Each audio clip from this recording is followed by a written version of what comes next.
All right. How are you doing today? Good, good, good. I am good. How about you? I'm good. I'm good. Let me first start off by thanking everyone for joining. This is the first of and the kickoff SMG Lunch Lessons, and we're excited for you to be the kickoff speaker for this wonderful series. I'm excited. I want to thank everyone for joining, for supporting, for sharing. This has been something really passionate and near and dear to my heart. This was something that we thought would be an opportunity for us to give back, to be a resource for communities all over the world during the pandemic. And so today I have with me not only my co-host, but my husband, my best friend. I thought it'd be perfect to bring him on for this conversation. Since we're talking about deepening our love, we probably can use you right about now. So everybody can. Everybody can, exactly. It's a 2-for-1 Everybody can. So I'm going to go ahead and let Linnell introduce you, and then we'll get started with these questions. Cool. Anything else you want to say about the series overall? Sure. You know what? I'm glad you said that. So this is the first, for all those that are new to joining, this is the first among many series that we plan to have. Next, we have some all week, actually. We have one tomorrow that is hosted by Volunteer Match, where we're talking about the importance of volunteering. We'll have Heel Harper, we'll have Jeff Johnson, we'll have Father Michael Flager, and a ton of other dynamic individuals that are impacting our communities during this pandemic and even before the pandemic, right? We also have, not to give everyone, but Keith Ferrazzi, who is a New York Times bestseller, discussing how to network and manage purposeful relationships. So make sure you go to smglunchlessons.com to register and be a part of these series. All right, let's introduce love. Let's get into this, okay? I've been waiting on this all week. All right, so I have the pleasure of introducing Love McPherson, and I like to provide the introduction in a very personal way, because Love is a relationship expert. She's a relationship coach, but for Pam and I, she's also been someone who's been key to the happiness that we experience in our marriage. Because, I mean, we went through a whirlwind courtship. We got engaged in 8 months. I mean, we were just on cloud nine. Cloud nine. We couldn't get out of the clouds. We got married a year and a half later. And then when we got married, all of a sudden, the reality of marriage and the reality of being married to someone else, but also living with someone else, and having never been married before, either of us, right? We began to run into things that we just didn't anticipate. And our marriage began to feel harder than what we got this. We thought we had it. And Love is the person that got us back to a place where we're like, we got this. We got this. And we love each other, and we can navigate anything together. And I could read a bio, but I think it wouldn't do justice. It wouldn't do justice. I want people to really understand the impact that you have on marriages, because you've had a tremendous impact on us. And I would say that the work that we did with you and your husband, Love, is work that is giving to us now in an environment like a quarantine, because we can love one another. We can be in the same house all day, every day, without having resentment and a lot of things that I know people are experiencing. And by the way, I mean, we're two human beings that we have our issues, right? And there are times that I know I get on her nerves, right? And times that she gets on mine. I'm like, oh, impossible, right? Perfect. But either way, we love each other, and we lead with that love. And you've been a huge contributor to that competence, because you always talk about relationship as a competence and a skill. Yeah. And so I wanted to start the introduction with that. This is who Love McPherson is, for people who don't know who Love McPherson is. And we're incredibly excited to have you. Yeah, thank you. You know what? I am just honored to have a backseat pass into helping you all to grow because you all are amazing people and you deserve the love from each other and just where you're moving forward to. I am just honored. Awesome. Good. So I want to kick it off with something that, a question that's near and dear to my heart. I know we saw Huffington Post mention that domestic violence rates have been increasing, child abuse is increasing, the divorce rate in China. Other news media outlets have posted about the divorce rate in China has increased after coming out of quarantine. I'm sure you can relate or understand why this impact is happening. Can you share a little bit about that? Absolutely. It hasn't just increased in Canada, in China, but it also has happened here in America. What has happened is there's a 50% higher rate of divorce inquiries that have happened since this coronavirus here, even in America. And so the divorce rates are high. And then the police are reporting that 90% of the calls that they are getting for aggressiveness are actually domestic violence calls. And so yes, it is not just China, but it's also here. And so people are dealing with their mental health. And here's the thing about coronavirus. Coronavirus is not creating anything. It is exposing things that were pre-existing. Coronavirus attacks, people who have pre-existing conditions are very vulnerable. Wow. But people who have pre-existing emotional conditions in their relationship are also very vulnerable. And so because what it does is it slows you down, it pauses you, it brings you face to face with that person that you may have been avoiding through busyness, not being connected, not being in the same room, just kind of avoiding the issues in your marriage, however you self-medicated or dealt with them. And what ends up happening now, you are face to face.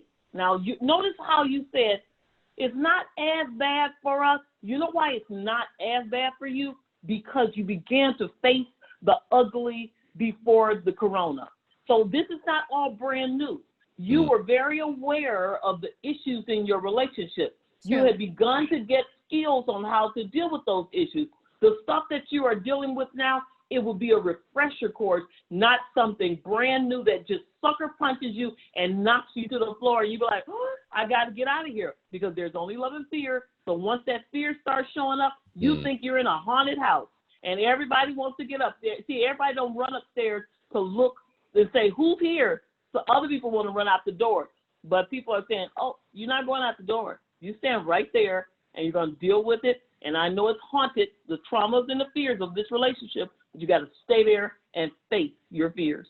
So I know that there's something about quarantine, right? Because you're in a home, it's just you and your spouse that you haven't had a chance to be with this close in like forever, like we're like glued to each other essentially outside of having our son. So we're homeschooling, we're working, and we're trying to manage all these new dynamics of things that we would typically outsource, right? So for me, and I know for a ton of women, and the impact that what are some of the things that people can do to create to this new normal, like create structures for this new normal, essentially?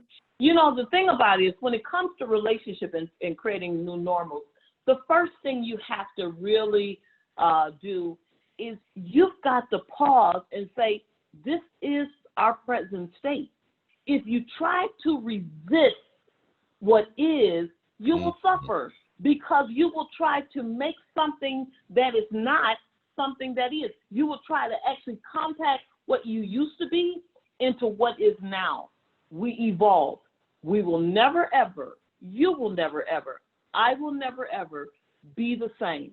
Your relationship will never, ever be the same. So when you start trying to create the relationship before of the coronavirus with the relationship that exists during and the relationship that exists afterwards, you will sit there and struggle. You will grieve what you had. You will grieve the old Pam that used to have the freedom. You will grieve the everything about what you used to have. You can't. You got to keep moving. You got to accept, and in your business, you have had obstacles. And you know what you do when you have obstacles? You shift. Right now, you had in-person things planned. What did you do? You shifted. You accepted this can't happen. Plan B. Yeah. You have to do that with your marriage. You Yeah. got to shift and say, this is not what it looks like anymore. Plan B.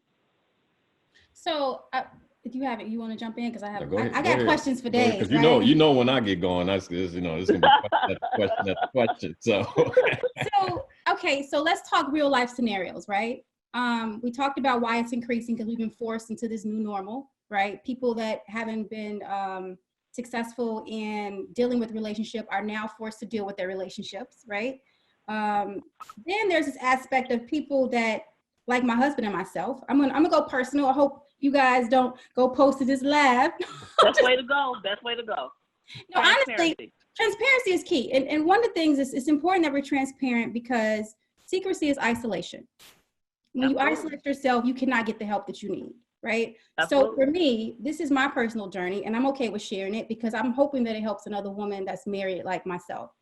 So I know that in the morning, I get up around 5 a.m. in the morning, 5:30 a.m. in the morning to get a head start on my day, love, because he's still working and I'm still working. He has to be in a quiet environment to work. I can still work and have clients hear me talking, right? So I can excuse and say, hey, I'm sorry, we're in quarantine and I have a son. He could do that, but it's not as effective him being an executive coach, trying to coach people through things and they hear a baby in the background playing, right?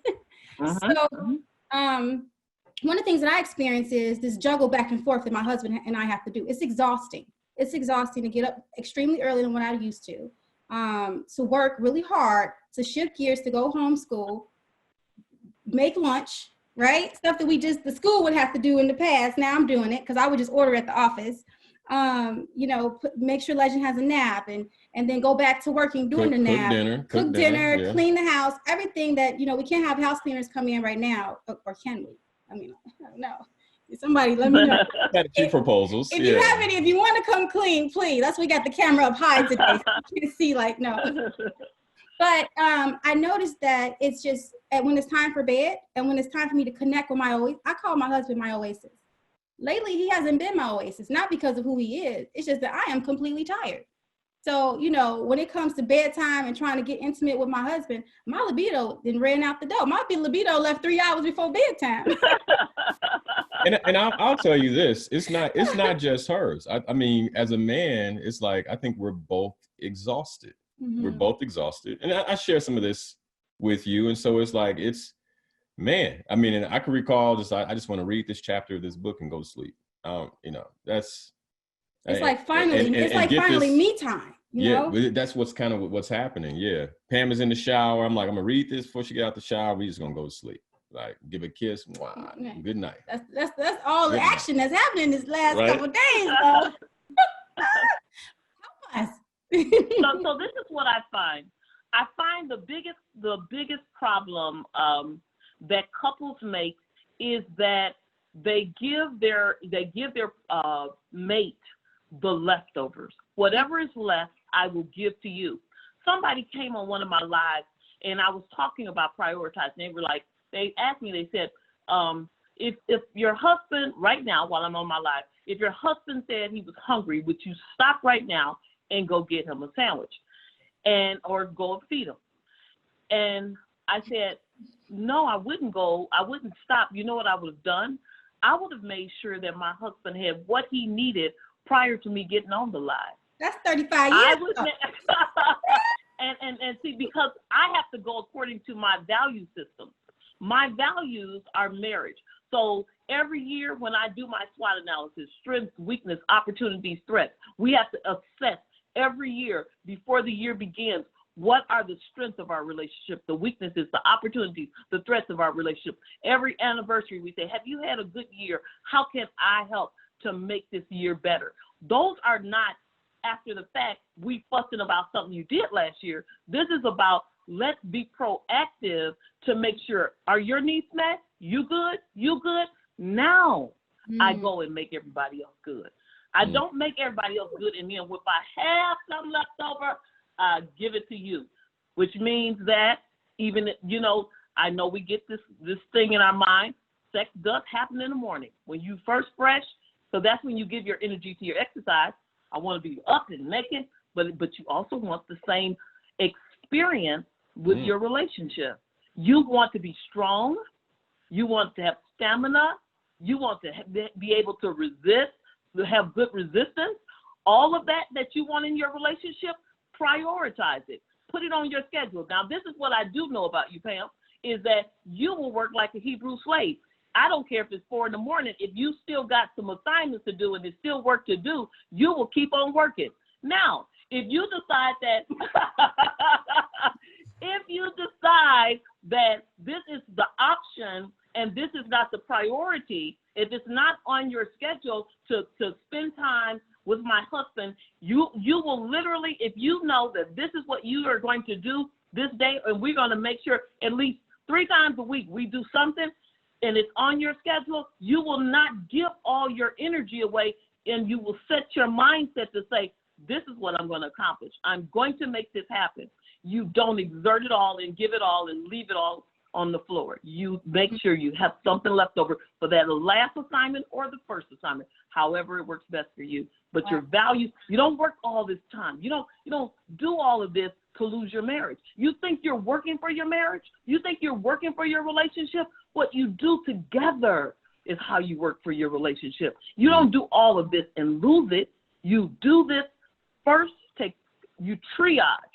Triage is what's sitting next to you. That's the first most important thing.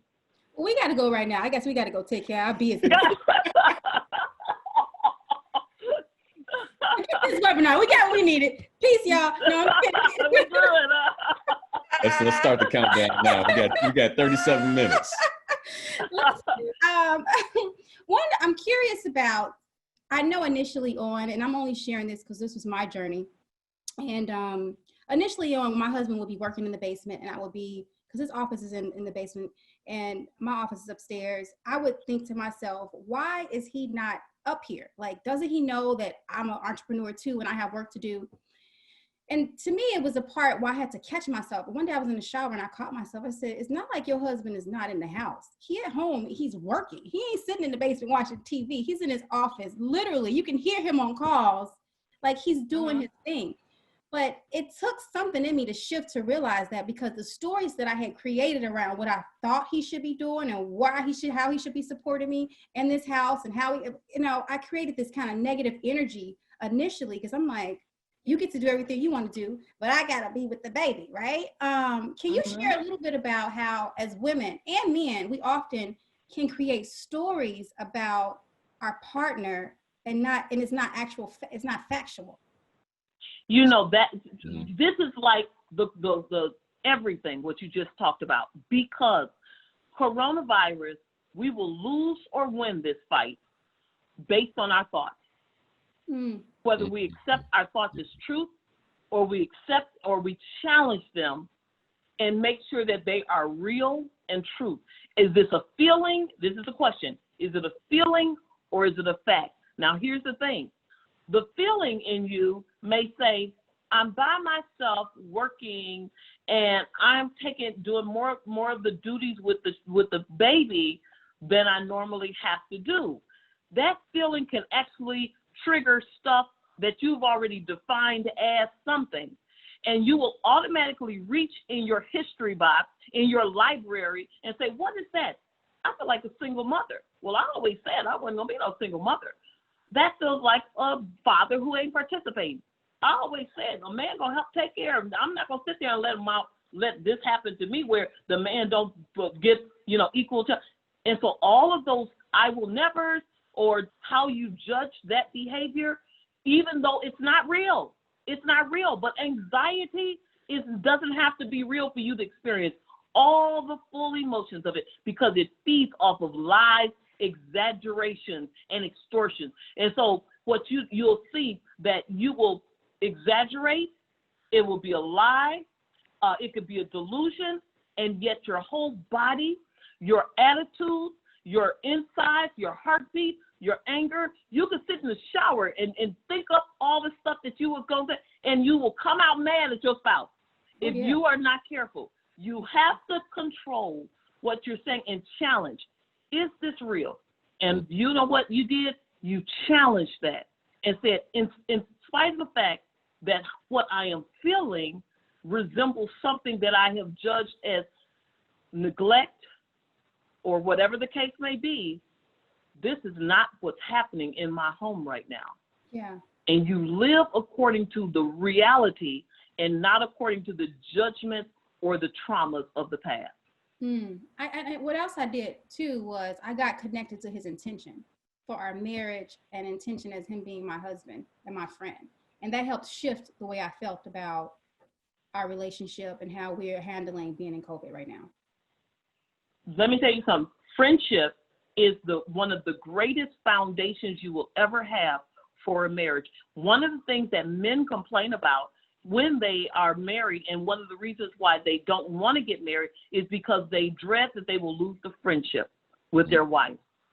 Because of friendship, there are three things in a friendship that happen. One is you know me. It's safe. You know me. And you continue to get to know me. You ask questions. I'm going to give you the three, and then I will come back and explain.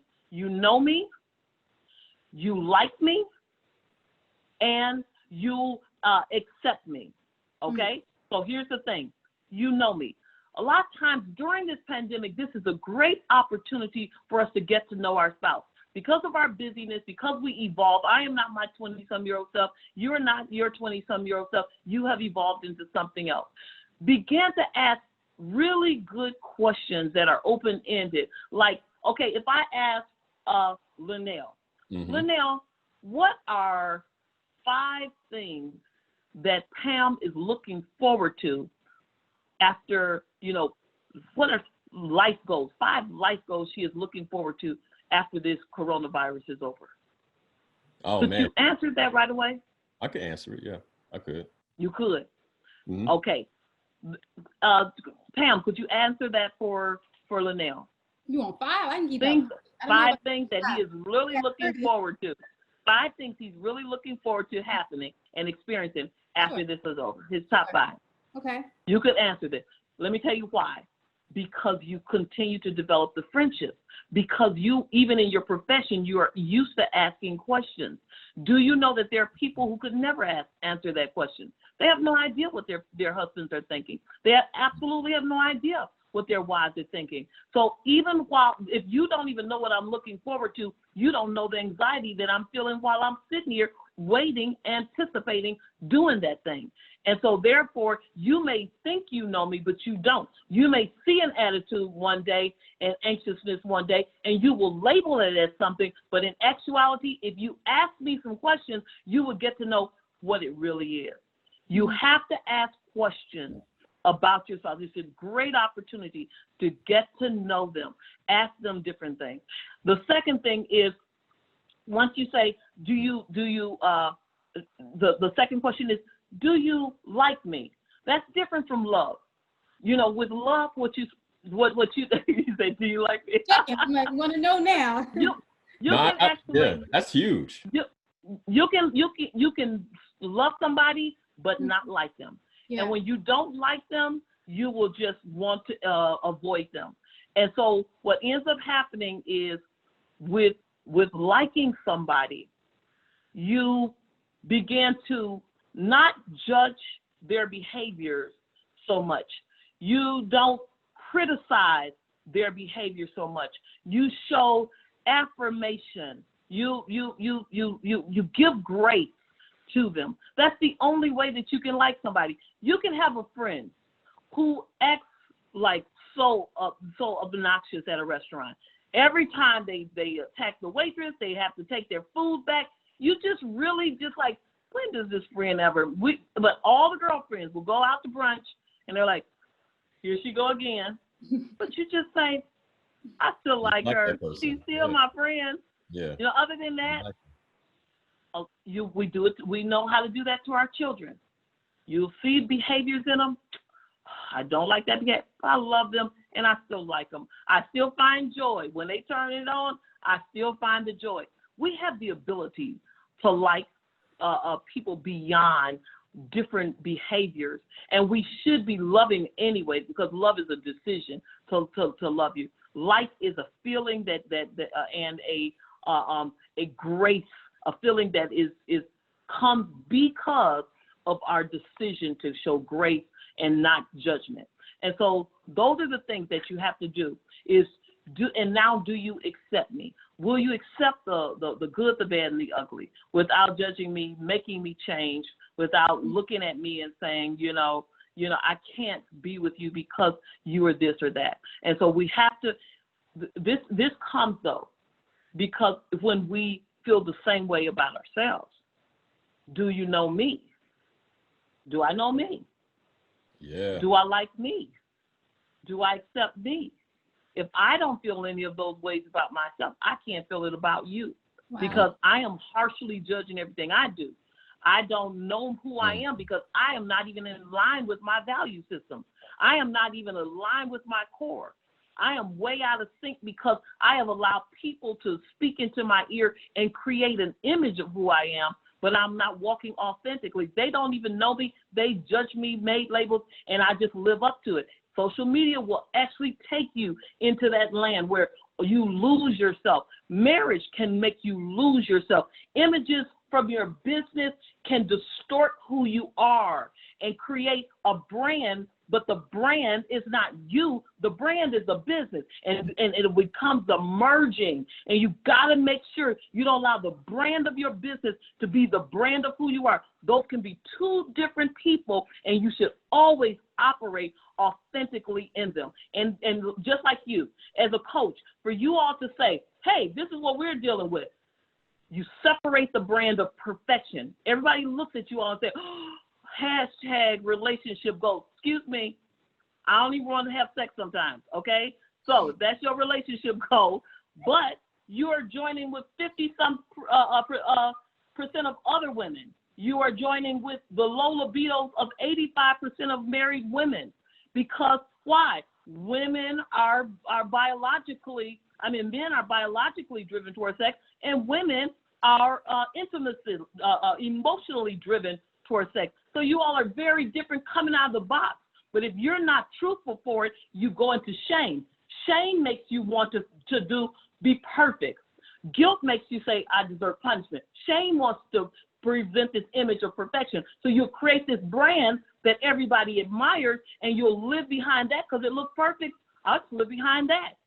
But transparency says, I have no shame. I am who I am. Our marriage is who we are, and we can still love. And that's how you can bless somebody, not any other way.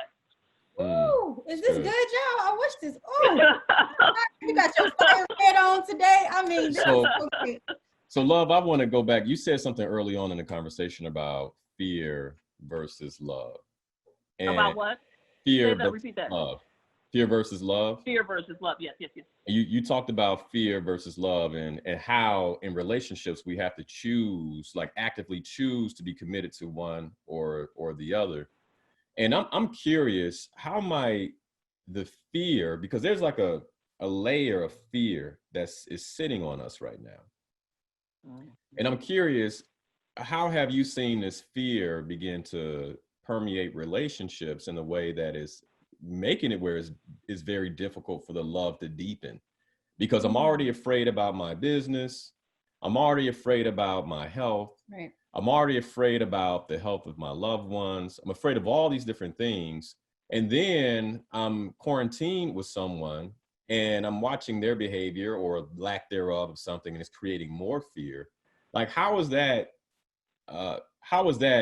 inhibiting our ability to really love each other? That is one of the most excellent questions, and I'll tell you why. Because fear happens in relationships because of our need. Once we begin to need from our spouse, we become vulnerable. If we need their love, not want it, need their love. If we need their attention, if we need their affirmation, anytime somebody holds that much power over you, you fear them, because at any point they can pull it apart. They can rip it from you. So we began to fear. Now it becomes a micromanaging of, are you still in this position where you're going to give me what I need? And I fear, if I see any changes in you, fear arises. Because at any point I could be without. At any point you have the power to pull your love away, jerk it, and I'm left without. But if we have love for ourselves and we have unconditional love where I enjoy your love, but I love you because of who you are, and I'm not sitting here pulling at you to fulfill a hole in me. When I am free like that and don't need it, but love it, enjoy it. But when you walk away, I'm still in love because I love me and I love you because I don't need to have conditions for me to love you. Do you understand? So when you are free, then I don't put all those stipulations on you. And the deeper the holes, the more afraid even the person who is needed becomes. Wow. You will find they will go into a run pattern because they're like, I can't please her. Yeah. I can't fill the holes in her soul. I can't fill him up where he wants. He wants all the attention. He wants all of this. She wants all of that. I don't have it because they can come. Most often you bring somebody who already has their holes. And so they don't feel worthy. You want that person who gave you a feeling to give you more of that feeling, to give it to you always, to give it to you forever, when love is never sustained on a feeling. Love is sustained on a decision. And as long as you're looking for a feeling and an experience from someone, you will fear it when they jerk it back away from you. Or you think they're jerking it back, yeah. Yeah. If you, okay, just like you said, or if you think it, that's important, because for a second, Pam thought you took something from her that she needed from you.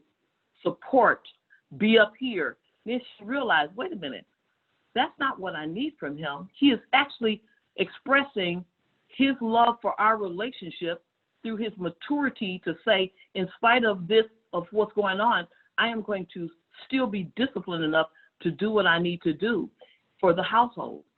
She had to reframe and say, my needs are being met through his maturity and through his prioritizing. Got it. Got it. That's good, Love. So, Love, what I just got from that is, I mean, you talk a lot about doing the work. You have a program called Do the Work. And what I got is the importance of us continually doing our work, even when we're married, to make sure that the personal holes that we have aren't grabbing at the marriage and creating fear in the marriage in a way that's eroding our love. Because of their past traumas. Those traumas create the fear. What is trauma? If I'm traumatized, I fear, okay? I fear experiencing that trauma again. I fear not getting my emotional needs met, which are love and connection and affirmations, security, growth, all of those. I fear that one day you're going to pull that away from me. And so what happens is this. When you're talking about that, you have to know your traumas and understand what is the source of your healing. A lot of times we think marriage will heal this thing.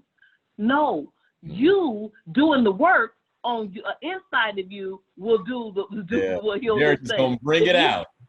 Yeah, you got to fill this thing up with healing, not with a man or not with a woman or not with sex or not with alcohol or any of those things, or not by avoiding them or running from them. Because right now, the rooms have gotten quieter and the traumas have gotten louder.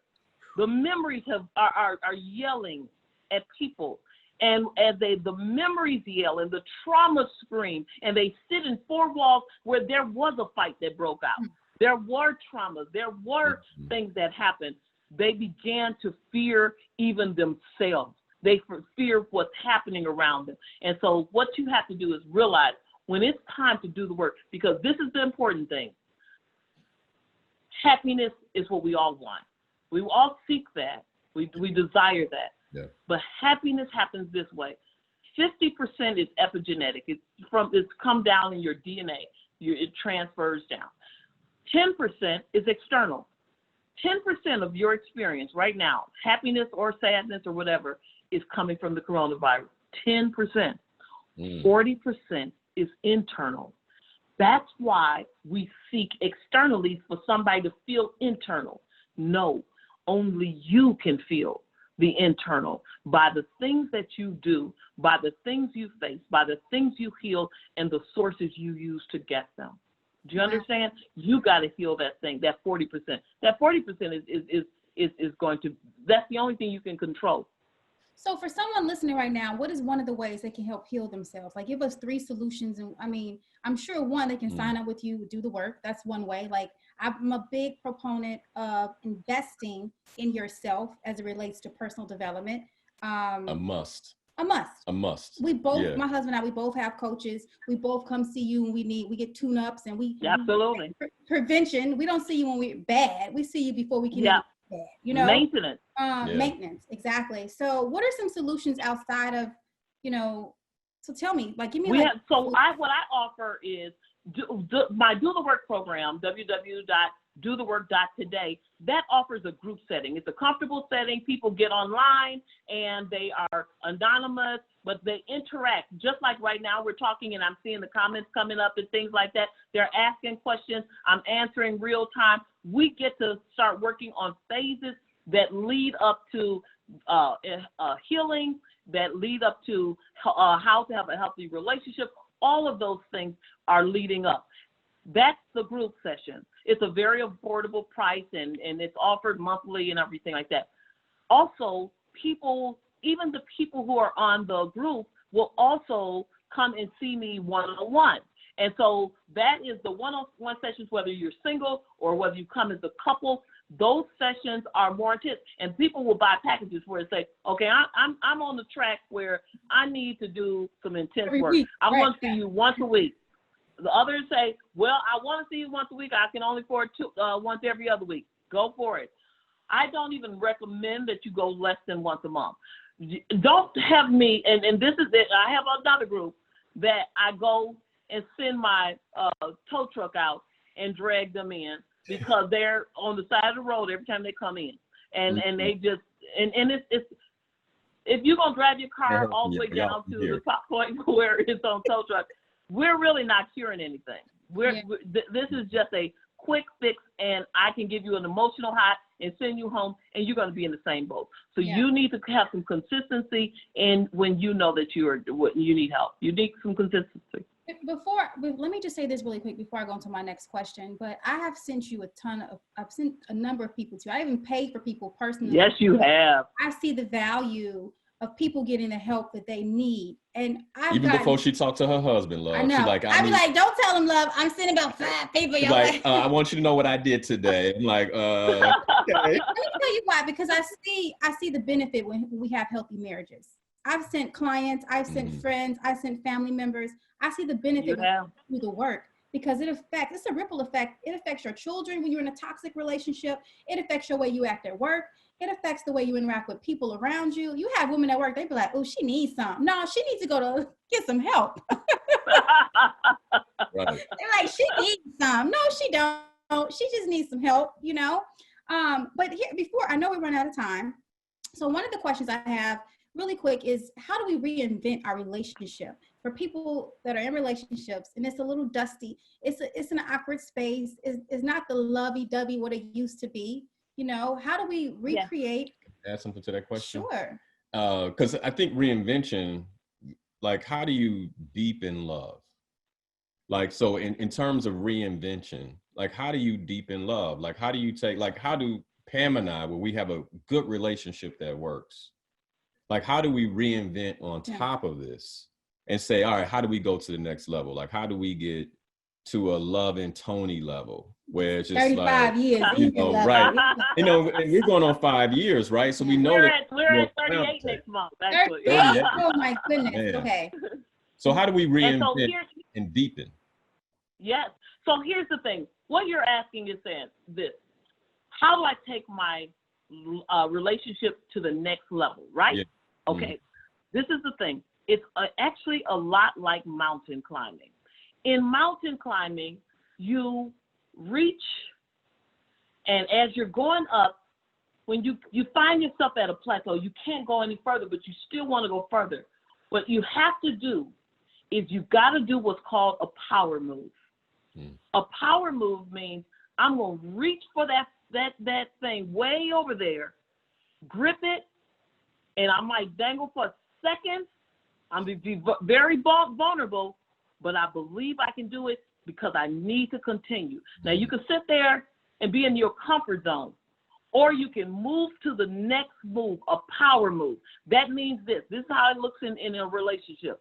A power move means this.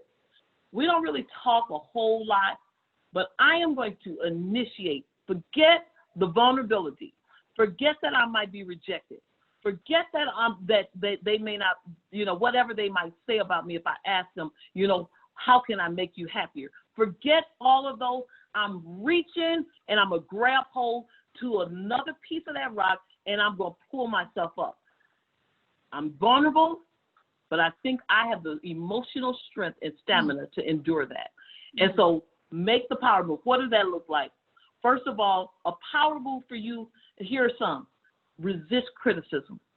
You might have a habit, because your brain can develop a habit like a bowling alley where it just throw it down there and it keeps going, always criticize. My power move is during this corona, I will not criticize myself. I will actually be looking for ways to compliment. That's not something you have done, something you have forgotten to do. But the power move is that by itself is powerful. Yeah, I mean that'll save a lot of marriages. Yeah. But let me tell you, it takes emotional strength and stamina and vulnerability to do it. Because you feel like, I ain't giving them no hall pass. They need to know, you don't be doing that to me. No. This is a power move.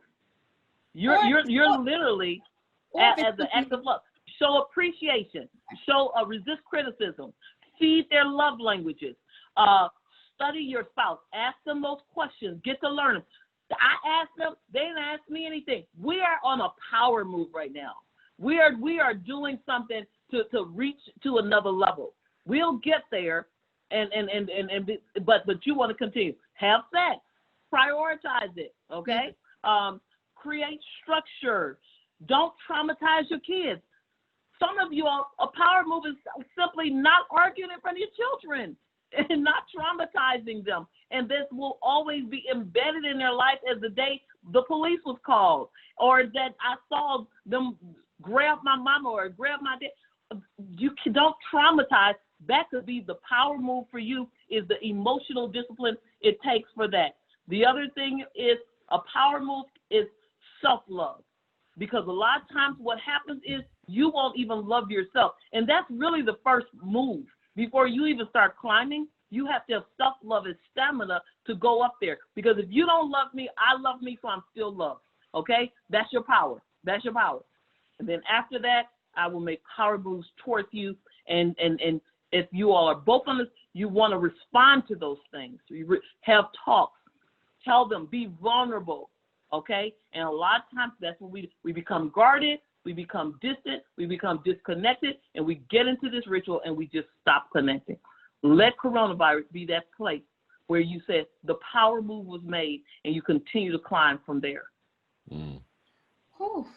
That's good, love. Now, let me ask you this. Is this a personal decision in a relationship, or is it something that Pam and I talk about and say, hey, look, let's make a power move. I'm going to do X. What are you going to do? Like, do you do it that way? Or, I mean, what would you say? Let me tell you, it depends on where your relationship is. Okay. When you are in a relationship where you all are both agreeing that we need a power move, that you are agreeing on growth, then fine. But sometimes you say, you know what, I do recognize that there's been some injuries that have happened. My spouse is not even really open to as much, but I'm just going to go another level, where I'm just going to make a power move anyway, in spite of where we are.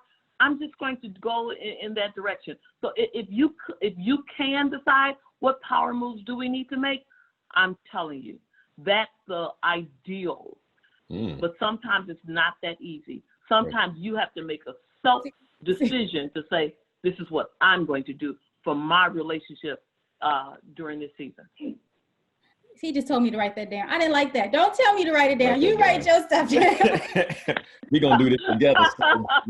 But you know what? Her power move is this. Yes, Her that's good. Her power move is this. Like, you know what? I am so excited that you want us to go to the next level. And so in writing it down, you're saying, hey, Pam, I'm with you through for the climb. I'll gladly write this down. There you go. See, baby, look at Power that. move. Look at that. Redefining control. Because a lot of times we think we see in control, but really we're saying, hey, commitment. I'm committed to you. No commitment from control. I love you. You know, one of the biggest things that See, what you say? Wait, what you say, Linnell? So I love you.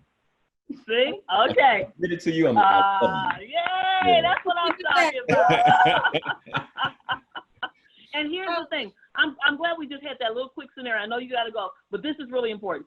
Notice how when he said, I love you, the couples do, John Gottman talks about this, how couples reach out to each other. They send little nets out to fish you in and try to bring you in. And sometimes if they are ignored and we don't respond back, it might not be very overt, but you feel a little some kind of way. Okay? What you want to do is when that person throws out that thing, make sure you turn into them and respond with love. And I knew you didn't hear because you were on your next thing. You were on your next like business, like, okay, now the next thing on the agenda. But I wanted you to pause and give him what he was so vulnerable on this thing to do. Is this a session? See, y'all, I'm telling y'all, you see what happens when you go and you all come in here together to talk to me. This literally is how you can leave once you start understanding each other. Once you get to know each other, then you say, hey, after Love talked about how this was that and this, I like you and I accept you. Do you understand? So we get that friendship again.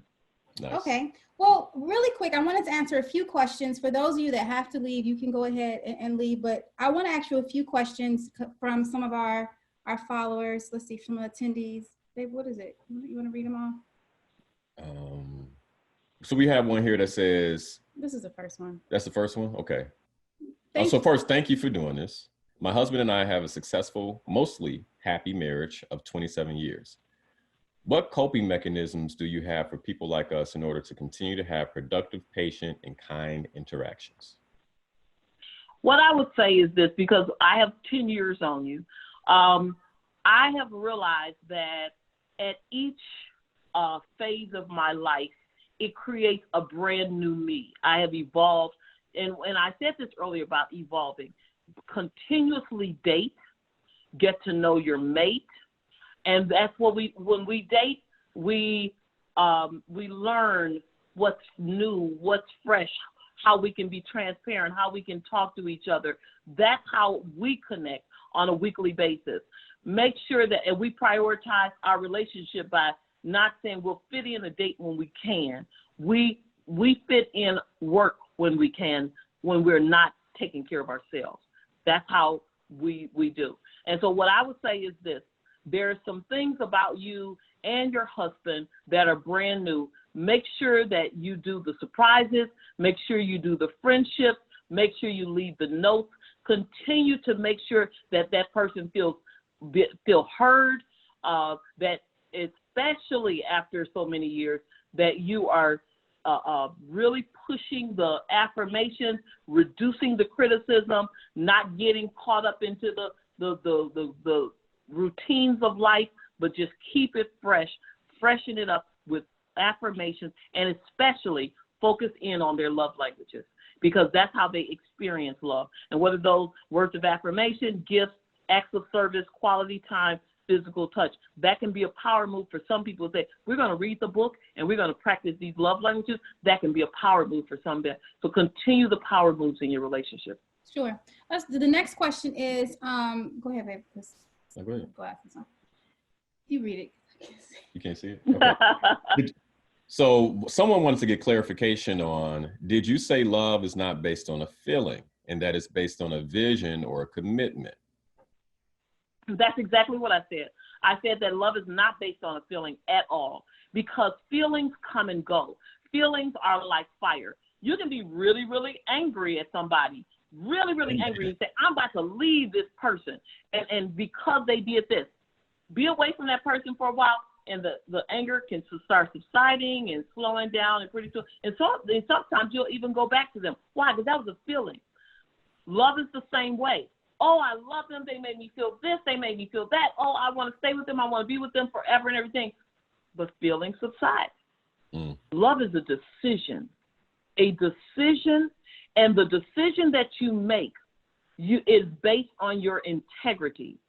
I have decided that I am going to love my husband.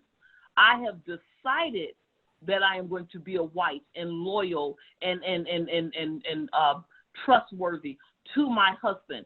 And every single morning, I make the decision again.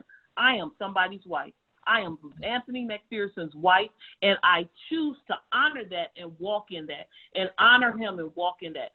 But if my integrity was shot, you can't make covenants with liars, you all. You can't enter into promises and agreements with people who don't even have the integrity to sustain it. You walk into the integrity of your decision making, and even when things are difficult, you walk it out. And I'm not saying abusive. That's not what I'm saying. You can love somebody and leave them, because you have to have unconditional love, but you don't have to have unconditional relationship. Got it. All right. Okay, next question. There's one more here. How do you mend a relationship where both partners know each other, but one doesn't like the other, and the other doesn't accept the other? So one doesn't like the other partner, and one doesn't accept, I guess, whomever for who they are. That's the definition of not loving somebody. Because if I love you, I will accept you. I accept the good, the bad, and the ugly. When it's time to date somebody, the question you always ask, and I say this all the time, can my love cover that? You don't look to say everything is perfect, therefore I will love you. You say, this is their flaws, but I love you anyway. And I believe in the love of God, and that's how he loved me. Like, I wasn't perfect. I'm not perfect. And he chooses to love me.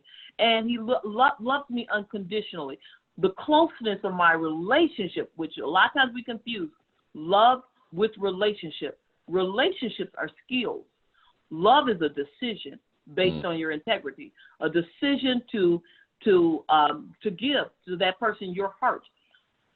When you make a decision like that, and such an investment of that, then when it comes to love, and I'm coming back to like, so that it bleeds over into it.